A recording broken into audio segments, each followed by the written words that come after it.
तो अभी हम लोग बात करने वाले लोड कैरिंग ड्राइविंग मैकेनिज़्म के बारे में। जो लोड कैरिंग ड्राइविंग मैकेनिज़्म होता है ये एक तरीके से इलेक्ट्रोमैकेनिकल सिस्टम होता है। इसे इलेक्ट्रोमैकेनिकल सिस्टम इसलिए बोला जा रहा है क्योंकि इसमें हमें इलेक्ट्रॉनिक सिस्टम भी मिलता है और मैकेनिकल सिस्टम भी मिलता है। सबसे पहले load carrying driving mechanism door system में होता क्या है। ये जो लोड कैरिंग ड्राइविंग मैकेनिज़्म है डोर लोड को कैरी करने का काम करता है और उसे ड्राइव करने का काम करता है, तो इसलिए इसे बोला जाता है लोड कैरिंग ड्राइविंग मैकेनिज़्म।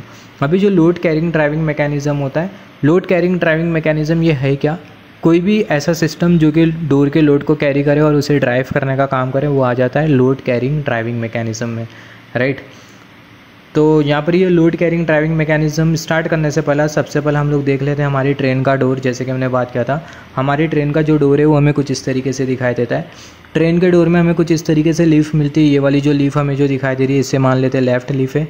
ये वाली जो लीफ हमें जो दिखाई दे रही है मान लेते हैं ये है राइट लीफ है।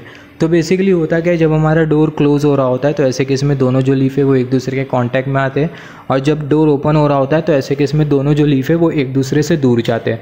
अभी यहाँ पर ये जो लीफ है इसे मूवमेंट कौन करवाता है कि लीफ को मूवमेंट कराने के लिए हिंज नट रिस्पॉन्सिबल होता है, स्क्रू रॉड रिस्पॉन्सिबल होता है, इलेक्ट्रिक मोटर रिस्पॉन्सिबल होती है, EDCU रिस्पॉन्सिबल होता है, जिसके बारे में हम लोग बात करेंगे, राइट। तो ये सारे के सारे सिस्टम सारे के सारे अभी जैसे कि मैंने पार्ट्स के बारे में डिस्कशन किया, ये किस में आ गया, डोर लोड ड्राइविंग मैकेनिज़्म में। अब यहाँ पर अगर हम लोग देखें हमें तीन चीज़ें दिखाई दे रही होगी। सबसे पहले हमें कुछ इस तरीके से डोर सिस्टम दिखाई दे रहा रहेगा, ऊपर की तरफ हमें कुछ इस तरीके से ये मैकेनिज़्म दिखाई दे रहा रहेगा, और नीचे की तरफ हमें कुछ इस तरीके से ये वाला मैकेनिज़्म दिखाई दे रहा रहेगा, राइट। अभी यहाँ पर अगर हम लोग देखें जो ऊपर वाला जो मैकेनिज़्म हमें जो दिखाई दे रहा है इसे बोला जाता है अपर गाइडवे, राइट। और जो नीचे वाला जो हमें जो मैकेनिज़्म जो नीचे वाला हमें जो दिखाई दे रहा है पार्ट्स, इसी को बेसिकली बोला जाता है थ्रेशोल्ड प्लेट, राइट, जिसके बारे में आगे बात करेंगे। तो सारे सबसे पहले पार्ट्स के बारे में बात कर लेते हैं। ये सारे हम लोग पार्ट्स के बारे में बात कर लेते हैं, फिर उसके बाद हम लोग बात करेंगे लोड कैरिंग ड्राइविंग मैकेनिज़्म के बारे में। यहाँ पर ये जो हमें जो दिखाई दे रहा है जो कि हमें एरो की टिप शो कर रही है, यहाँ पर ये जो जितने भी हमें दिखाई दे रहे हैं इसे बोला जाता है कनेक्टिंग पार्ट्स, जो कि क्या करते हैं अलग अलग पार्ट्स को कनेक्ट करने का काम करते हैं, राइट। तो जैसे हमने बात किया कनेक्टिंग पार्ट्स, राइट। पर डोर पे कितने लगे होते हैं, 6 लगे होते हैं, ऐसा ज़रूरी नहीं है 6, ये वैरी भी कर रहे होते हैं। फिर उसके बाद अगर हम लोग देखें load carrying driving mechanism, load carrying driving mechanism ये हमें कितना मिल रहा है, 1 मिल रहा है, राइट। अब ये लोड कैरिंग ड्राइविंग मैकेनिज़्म है क्या, ये पूरा हमें जो दिखाई दे रहा है, ये पूरा हमें जो दिखाई दे रहा है इसे ही बोला जाता है load carrying driving mechanism, right. तो यहाँ पर अगर हम लोग देखें लोड कैरिंग ड्राइविंग मैकेनिज़्म यही है पूरा system load carrying driving mechanism, right. तो लोड कैरिंग ड्राइविंग मैकेनिज़्म में हमें ये सारे पार्ट्स मिलते हैं जो हमें जो दिखाई दे रहा है। यहाँ पर भी हम लोग देख सकते हैं कुछ इस तरीके से पूरा है लोड कैरिंग ड्राइविंग मैकेनिज़्म, जिसके बारे में बात करेंगे आगे, राइट। तो जैसे कि हमने बात किया ये जो है पूरा ये है हमारा लोड कैरिंग ड्राइविंग मैकेनिज़्म। अब ये लोड कैरिंग ड्राइविंग मैकेनिज़्म कहाँ पर आता है, अपर गाइडवे में आता है, राइट। तो लोड कैरिंग ड्राइविंग मैकेनिज़्म ये एक है और ये अपर गाइडवे में आता है। फिर उसके बाद अगर हम लोग देखें लेफ़्ट डोर लीफ है, राइट डोर लीफ है, राइट। तो यहाँ पर ये है लेफ़्ट डोर लीफ और ये वाली जो डोर लीफ है ये है राइट डोर लीफ, राइट। तो left door leaf, right door leaf. फिर उसके बाद आउटसाइड थ्रेशोल्ड और इनसाइड थ्रेशोल्ड, राइट। तो यहाँ पर जैसे हमने बात किया इसे बोला जाता है थ्रेशोल्ड प्लेट। यहाँ पर ये जो 5वें नंबर पे हमें जो दिखाई दे रहा है इसे कौन सा थ्रेशोल्ड बोला जाता है, outside threshold. Just hold on, हाँ 5वें नंबर पे ये आउटसाइड थ्रेशोल्ड। तो ये जो हमें जो प्लेट जो दिखाई दे रही है इसे हमें इसे बोला जाता है थ्रेशोल्ड प्लेट।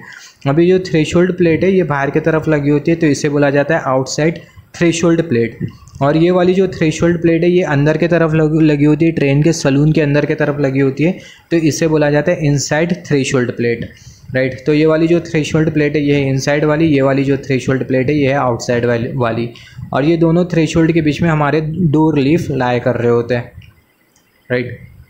फिर उसके बाद अगर हम लोग देखें एक्सटर्नल एमरजेंसी एक्सेस, यहाँ पर अगर हम लोग देखें एक्सटर्नल एमरजेंसी एक्सेस हमें कहाँ पर दिखाई दे रहा है, 7वें नंबर पे। तो एक्सटर्नल एमरजेंसी एक्सेस यहाँ पर हमें कुछ इस तरीके से दिखाई दे रहा है। अभी ये जो एक्सटर्नल एमरजेंसी एक्सेस होता है ना ये बाहर के तरफ लगा होता है, ट्रेन के बाहर के तरफ लगा होता है। फिगर में देख लेते हैं एक बार विजिबल है या नहीं। तो एक्सटर्नल एमरजेंसी एक्सेस जो डिवाइस होता है ये नाम से पता चल रहा है एक्सटर्नल एमरजेंसी एक्सेस डिवाइस। तो एक्सटर्नल एमरजेंसी एक्सेस डिवाइस कहाँ पर लगा होता है, ट्रेन के बाहर लगा होता है। कुछ इस तरीके से अगर हम लोग देखें ट्रेन के बाहर कुछ इस तरीके से एक्सटर्नल एमरजेंसी एक्सेस डिवाइस लगा होता है। ये जो हमें जो दिखाई दे रहा है ये होता है एक्सटर्नल एमरजेंसी एक्सेस डिवाइस। ये कुछ इस तरीके से एक्सटर्नल इमरजेंसी एक्सेस डिवाइस होता है जिसे EAD भी बोला जाता है। अभी इसका क्या काम होता है, जो एक्सटर्नल इमरजेंसी एक्सेस डिवाइस है, नाम से पता चल रहा है एक्सटर्नली अगर हमें ट्रेन को अगर एमरजेंसी में अगर ट्रेन को एक्सटर्नली अगर एक्सेस करना हो तो ऐसे केस में ये एक्सेस डिवाइस का हम लोग यूज़ करते हैं, राइट, जो कि एक्सटर्नल इमरजेंसी एक्सेस डिवाइस। ये डिवाइस के थ्रू हम लोग सिंपल वर्ड में बोल सकते हैं कि जब ये डिवाइस को हम लोग ऑपरेट करेंगे तो ट्रेन का जो डोर है उसको हम लोग बाहर से एक्सटर्नली ऑपरेट कर सकते हैं, सलून डोर को एक्सटर्नली ऑपरेट कर सकते हैं। कैसा, मैन्युअली या फिर ऑटोमेटिकली? Obviously manually. तो यहाँ पर हमने बात किया एक्सटर्नल एमरजेंसी डिवाइस के बारे में, जिसके थ्रू हम लोग जो डोर है उसे एक्सटर्नली एक्सेस कर सकते हैं, राइट। फिर उसके बाद अगर हम लोग देखें इंटरनल एमरजेंसी एग्रेस डिवाइस, ये जो इंटरनल एमरजेंसी एग्रेस डिवाइस होता है, यहाँ पर ये अपर सीलिंग शॉर्ट ब्रश, अपर सीलिंग ब्रश के बारे में बात कर लेते हैं 8वें नंबर पे और 9वें नंबर पे, राइट। तो यहाँ पर ये जो हमें जो ब्रश जो दिखाई दे रहा है इसे बोला जाता है ब्रश, इसे बोला जाता है अपर सीलिंग ब्रश। क्या बोला जाता है? अपर। यहाँ पर हमें 2 ब्रश दिखाई दे रहा है, एक 8वें नंबर पे और यहाँ पर ये वाले 9वें नंबर पे, राइट। तो यहाँ पर ये है क्या, जैसे हमने बात किया अपर सीलिंग शॉर्ट ब्रश, राइट। यहाँ पर अगर हम लोग देखें जो दिखाई दे रहा है इसे बोला जाता है ब्रश। ये सारे पार्ट्स को हम लोग प्रैक्टिकली देखेंगे। ये जो पार्ट होता है इसे बोला जाता है ब्रश, और ये जो ब्रश है 8 नंबर वाला ये शॉर्ट है तो इसे बोला जाता है शॉर्ट ब्रश। सीलिंग पे लगा है तो इसे बोला जाता है अपर सीलिंग शॉर्ट ब्रश। अभी यहाँ पर ये वाला जो ब्रश हमें जो दिखाई दे रहा है 9वें नंबर पे, ये लॉन्ग हमें दिखाई दे रहा है तो इसे बोला जाता है अपर सीलिंग ब्रश, राइट। तो यहाँ पर इसको बोलते हैं अपर सीलिंग लॉन्ग ब्रश और इसे बोला जाता है अपर सीलिंग शॉर्ट ब्रश। अपर सीलिंग शॉर्ट ब्रश इसलिए बोला जा रहा है क्योंकि इसका जो साइज़ है वो शॉर्ट है, तो यही रीज़न की वजह से इसे बोला जाता है अपर सीलिंग शॉर्ट ब्रश, राइट। फिर उसके बाद अगर हम लोग देखें internal emergency एग्रेस device, internal emergency एग्रेस device यहाँ पर हमें दिखाई दे रहा होगा, आई गेस ये विजिबल नहीं है, ऑब्वियसली विजिबल नहीं है। इंटरनल एमरजेंसी एग्रेस डिवाइस देख लेते हैं किस तरीके से होता है। अब ये इंटरनल एमरजेंसी एग्रेस डिवाइस का क्या काम होता है, यहाँ पर अगर हम लोग देखें नहीं है यहाँ पर भी विजिबल। इंटरनल एमरजेंसी एग्रेस डिवाइस का क्या काम होता है, मान लेते कोई पैसेंजर एमरजेंसी कंडीशन में है, राइट, और वो जो पैसेंजर है उसे क्या करना है, ट्रेन से बाहर जाना है, राइट। तो ऐसे केस में जो पैसेंजर होगा वो क्या करेगा, इंटरनल एमरजेंसी इग्रेस डिवाइस को क्या करेगा, ऑपरेट करेगा। सिंपल वर्ड में हम लोग बोल सकते हैं जो इंटरनल एमरजेंसी इग्रेस डिवाइस होता है किसके लिए होता है, पैसेंजर के लिए होता है, ताकि जो पैसेंजर है वो डोर को खोल पाए ट्रेन के और ट्रेन से बाहर चले जाए, ट्रेन से प्लेटफॉर्म पर चले जाए। बाहर चले जाए इसका मतलब ये नहीं कि ट्रेन चलती ट्रेन से उतर जाए, राइट। तो जो पैसेंजर है वो ट्रेन से बाहर जा सके, इसलिए ये इंटरनल एमरजेंसी एग्रेस डिवाइस लगा के रखा गया है, राइट। जैसे फॉर एग्जांपल एक सिचुएशन इमेजिन कर लेते हैं, मान लेते हैं हमारी ट्रेन चल रही है और अचानक से एक जो पर्सन है वो क्या हो जाता है, बेहोश हो जाता है, अनकॉन्शियस हो जाता है। अभी जो पर्सन होगा उसे क्या करना होगा, जो अनकॉन्शियस पर्सन उसे हमें क्या करना होगा, ट्रेन से निकालना होगा। तो ऐसे केस में जो इंटरनल एमरजेंसी इग्रेस डिवाइस है उसे क्या कर दिया जाएगा, ऑपरेट कर दिया जाएगा। आजू बाजू में जो पैसेंजर होगा वो क्या करेंगे, इंटरनल एमरजेंसी इग्रेस डिवाइस को क्या कर देंगे, ऑपरेट कर देंगे। जैसे वो डिवाइस को ऑपरेट करेंगे तो जो डोर होगा वो अनलॉक होगा, बट डोर ओपन नहीं होगा। डोर तभी ओपन होगा जब ट्रेन रुक जाएंगी, ट्रेन की स्पीड 0 हो जाएंगी। तो ये फीचर होता है इंटरनल एमरजेंसी इग्रेस डिवाइस का। तो जैसे ही ट्रेन रुक जाएगी, ट्रेन की स्पीड 0 हो जाएंगी, तो जो डोर है उसको हम लोग मैनुअली खोल देंगे। आजू बाजू वाले जो पैसेंजर है डोर को मैनुअली खोल देंगे और मैनुअली खोलने के बाद वो जो अनकॉन्शियस पैसेंजर है उसे ट्रेन से बाहर लेके जाया जा सकता है।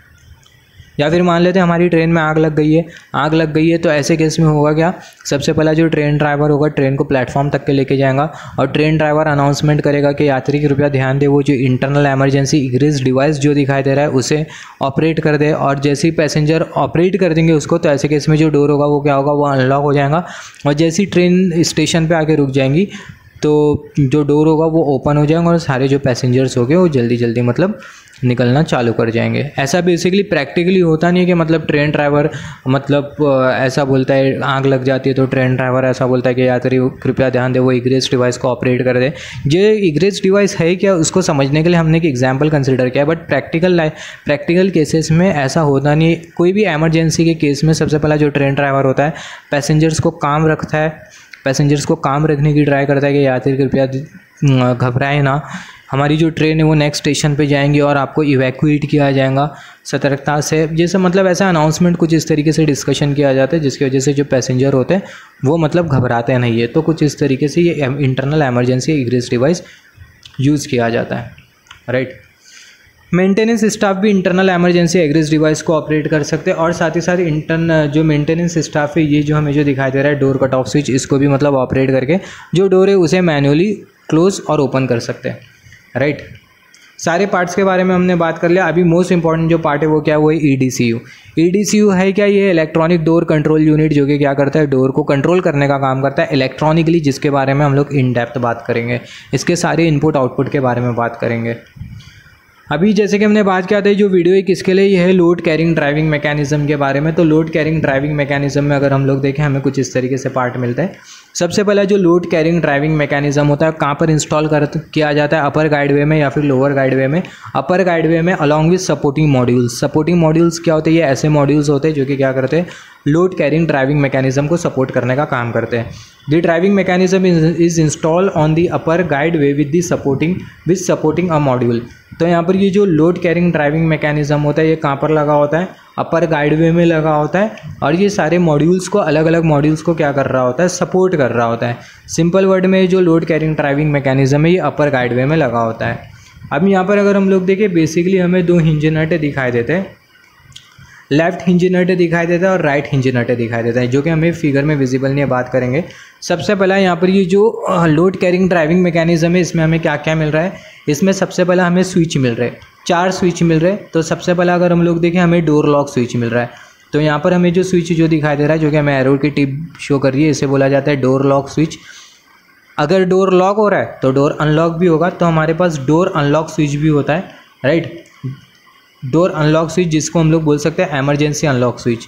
तो यहाँ पर अगर हम लोग देखें डोर लॉक स्विच के बाद जस्ट बाजू में क्या लगा होता है, इमरजेंसी अनलॉक स्विच, जिसे डोर अनलॉक स्विच भी बोला जाता है। एक स्विच लगा होता है जिसे बोला जाता है डोर क्लोज स्विच। तो यहाँ पर ये वाला जो स्विच है, ये है डोर क्लोज स्विच, जो कि क्या करेगा, डोर को क्लोज करने का काम करेगा।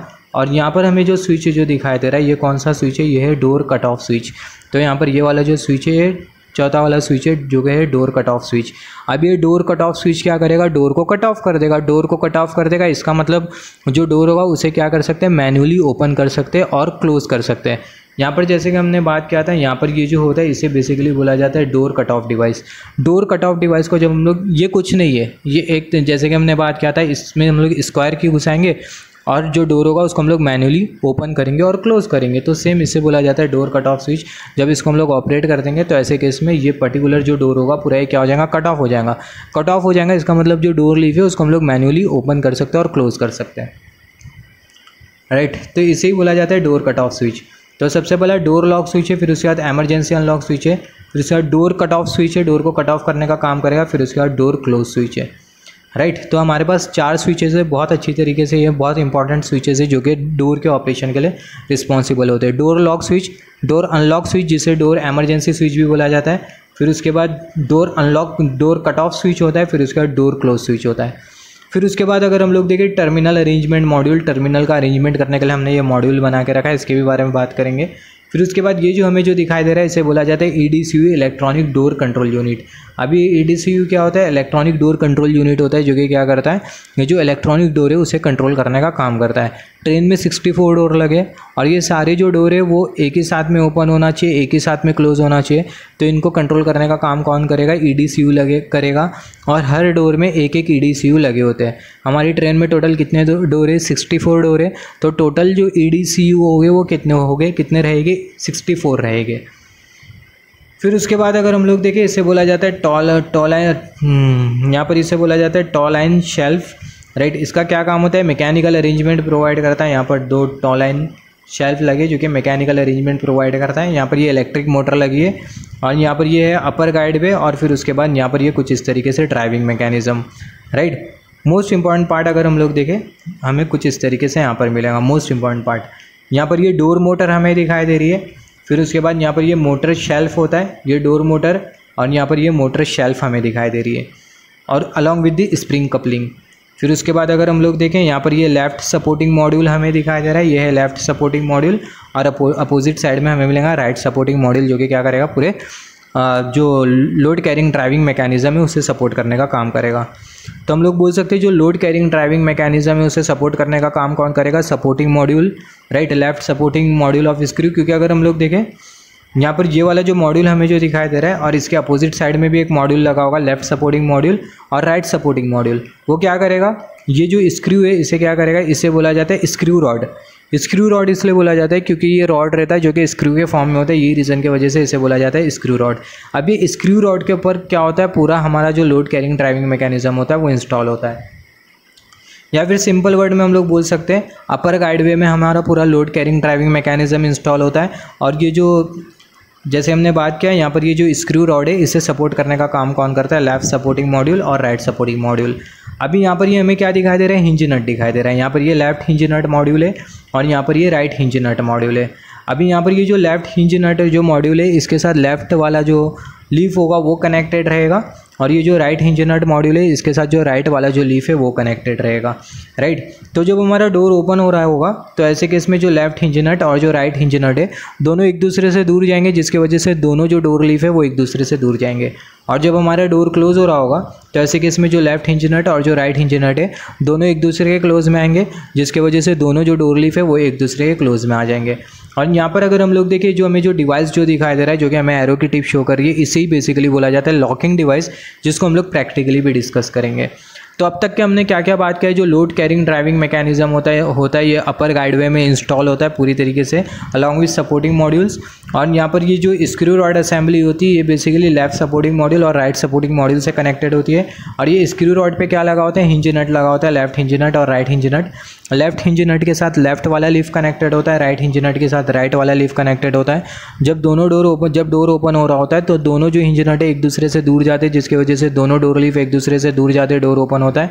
और जब ये हिंज नट एक दूसरे, जब डोर क्लोज हो रहा होता है दोनों जो हिंज नट है एक दूसरे के क्लोज में आते हैं, जिसकी वजह से दोनों डोर लीफ एक दूसरे के क्लोज में आते हैं। और क्लोज होने के बाद जो डोर होता है वो क्या हो जाता है, लॉक हो जाता है। ये किसके थ्रू है, लॉकिंग डिवाइस के थ्रू, राइट। अब यहाँ पर अगर हम लोग देखें जो हिंज नट है इन्हें मूवमेंट करवाने का काम कौन कर रहा है, इलेक्ट्रिक मोटर कर रही है, राइट। अभी कितनी भी इलेक्ट्रिक मोटर लगी, एक इलेक्ट्रिक मोटर लगी होती है हमारे एक डोर में। तो टोटल जो डोर है वो कितने हैं, 64। तो टोटल जो इलेक्ट्रिक मोटर होगी डोर को घुमाने के लिए वो कितनी लगी होगी, डोर को ऑपरेट करवाने के लिए टोटल जो इलेक्ट्रिक मोटर लगी रहेगी कितनी लगी रहेंगी, 64 लगी रहेंगी। अभी यहाँ पर अगर हम लोग देखें एक एग्जाम्पल कंसिडर करते हैं, ये जो लॉकिंग डिवाइस है ये अनलॉक हुआ, फिर उसके बाद ये वो जो राइट वाला जो हिंज नट है और जो लेफ्ट वाला जो हिंज नट है दोनों एक दूसरे से दूर जा रहे हैं। तो ऐसे केस में दोनों जो डोर लीफ है वो एक दूसरे से दूर जाएंगे, तो हमारा डोर ओपन होगा या क्लोज होगा, ऑब्वियसली ओपन होगा। अभी दोनों जो हिंज नट है वो एक दूसरे के क्लोज में आ रहे, दोनों डोर लीफ एक दूसरे के क्लोज में आ रहे, और ये जो लॉकिंग डिवाइस है ये भी ऑपरेट कर जाता है। तो ऐसे केस में हमारा डोर क्या सिर्फ लॉक है या क्लोज्ड एंड लॉक है, तो सेकेंड वाला जो ऑप्शन है डोर क्लोज्ड है और लॉक है, क्योंकि जो लॉकिंग डिवाइस है वो ऑपरेट कर गया। तो ये जो होता है इसे ही बोला जाता है लोड कैरिंग ड्राइविंग मैकेनिज्म। तो यहाँ पर पूरी तरीके से लिखा है the left hinge nut connects with left door leaf and right hinge nut connects with right door leaf, right. फिर उसके बाद अगर हम लोग देखें the movement of door leaf is control by a motor driven screw. अब जो door leaf का जो कंट्रोल है, जो डोर लीफ है उसे कौन मूवमेंट करवाता है, जो डोर लीफ है उसे मोटर ड्राइवन स्क्रू कंट्रोल करवाता है।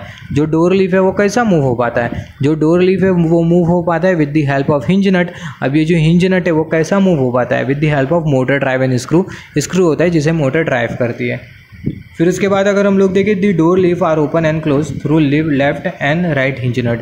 अभी यहाँ पर अगर हम लोग देखें जो डोर होता है वो ओपन होता है और क्लोज होता है ये हिंज नट के थ्रू। जैसे कि हमने डिस्कस किया वही है, जो मोटर होगी वो क्या करेगी, स्क्रू रॉड को घुमाएंगी। अब ये स्क्रू रॉड के वजह से होगा क्या, जो हिंज नट होगा वो ऑपरेट होगा, हिंज नट ऑपरेट होगा तो हमारा जो डोर होगा वो ऑपरेट होगा। तो जैसे कि हमने डिस्कस किया, मान लेते हैं हमारी जो मोटर है वो ये स्क्रू रॉड को घुमा रही है और स्क्रू रॉड को कुछ इस तरीके से घुमा रही है कि ये वाला हिंज नट और ये वाला हिंज नट है दोनों एक दूसरे से दूर जा रहे हैं, हिंज नट है दोनों एक दूसरे से दूर जा रहे हैं। इसका मतलब हमारा जो डोर होगा वो क्या होगा, वो ओपन होगा।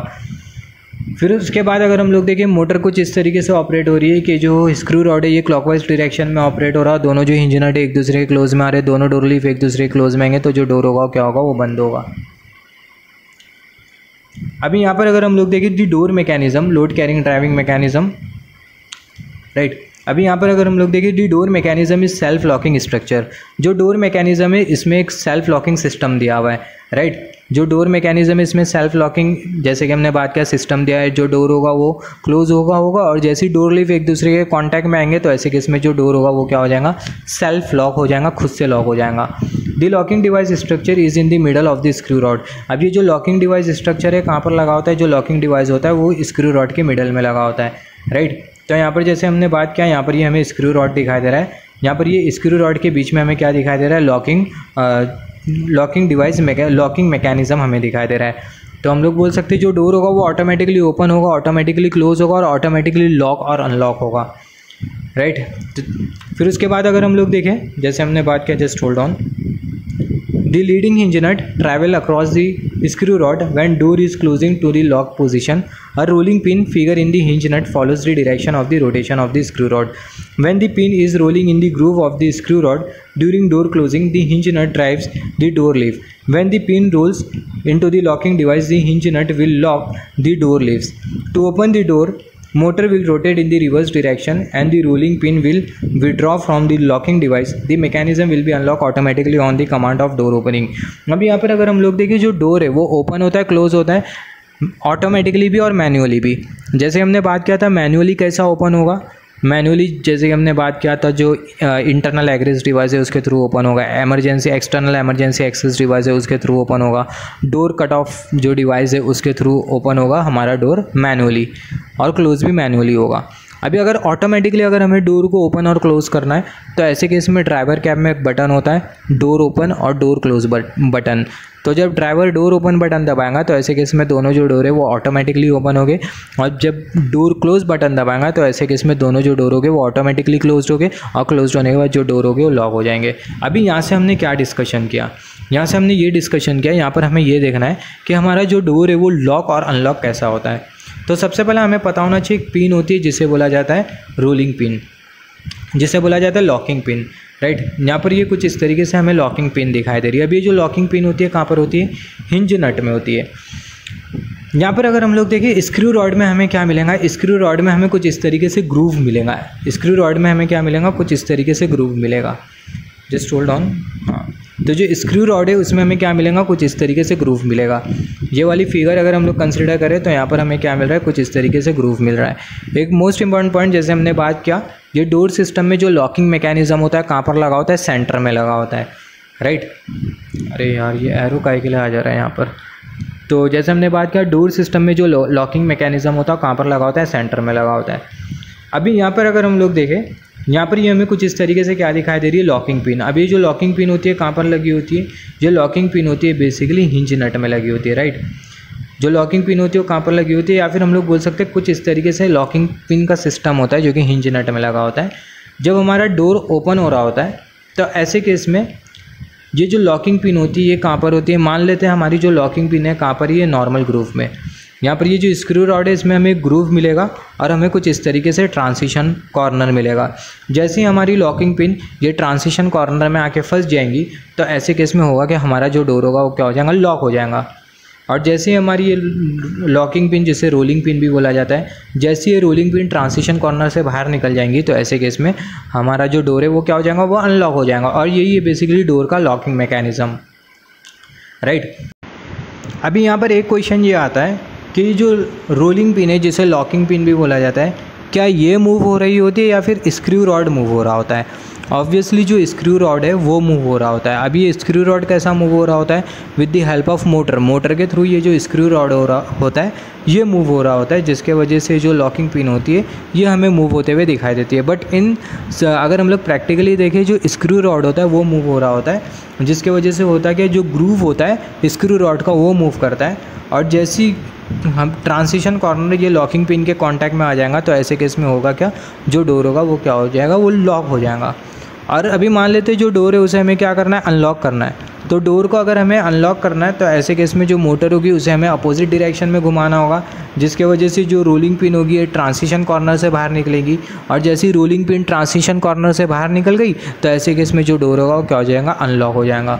तो डोर को लॉक और अनलॉक करने का जो मैकेनिज्म होता है लॉकिंग डिवाइस के हाथ में होता है। लॉकिंग डिवाइस जो होता है वो सेंटर में लगा होता है, और लॉकिंग डिवाइस में हमें स्पेसिफिकली रोलिंग पिन मिलती है और ट्रांसिशन कॉर्नर मिलता है। जो ट्रांसिशन कॉर्नर होता है ये स्क्रू रॉड में होता है। जैसे ही रोलिंग पिन ट्रांजिशन कॉर्नर के कांटेक्ट में आ जाती है तो ऐसे केस में जो डोर होता है वो लॉक हो जाता है, और जैसे ही रोलिंग पिन ट्रांजिशन कॉर्नर से निकल जाती है नॉर्मल ग्रूव में आ जाते हैं। यहाँ पर ये होता है नॉर्मल वर्किंग फेस या फिर बोल सकते हैं नॉर्मल ग्रूव। जैसे ही ये रोलिंग पिन नॉर्मल ग्रूव में आ जाती है तो ऐसे केस में जो डोर होता है क्या हो जाता है, अनलॉक हो जाता है। यहाँ पर ये स्क्रू रॉड है, यहाँ पर ये ट्रांजिशन कॉर्नर और यहाँ पर ये रोलिंग पिन। अब एक एग्जाम्पल कंसिडर कर लेते हैं। मान लेते हैं हमारी जो रोलिंग पिन है वो यहाँ पर आ गई है, राइट। क्या डोर लॉक है या फिर अनलॉक है? ऑब्वियसली जो डोर है वो अनलॉक है। अभी ये जो रोलिंग पिन है कहाँ पर आ गई, ट्रांजिशन कॉर्नर में आ गई।